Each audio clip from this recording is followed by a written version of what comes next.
2:00 na nga ng madaling araw mga kamamshi. At gustong-gusto nga naman ni baby na magsayaw kami after niyang magdede. So akala niya naman ang galing-galing kong sumayaw. Pag meron nga naman tayong baby, hindi natin matanggihan kung ano ang gusto niyang ipagawa sa iyo guys. O diba? Kahit sa madaling araw, sumasayaw ako kahit hindi naman ako marunong sumayaw. Ang bilis-bilis nga magising ng aking baby Scott tuwing natutulog kami ng gabi. Pero pag umaga yan, ang sarap-sarap talaga ng tulog ng baby na yan. Halos kada oras nga nagigising si baby para lang magdede. Minsan nga hindi pa nga umaabot ng 1 oras, nagigising na siya. Pero okay lang, masaya naman yung feeling na pagtingin mo sa baby mo biglang ngingiti. So napapawi lahat ng pagod mo, di ba guys? Ang sarap-sarap kaya magkaroon ng baby. Thank you nga pala Lord sa lahat ng blessings na binibigay mo po sa amin.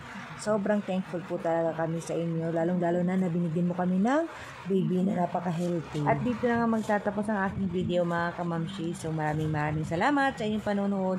Huwag kalimutan i-follow ang page ko po. Thank you!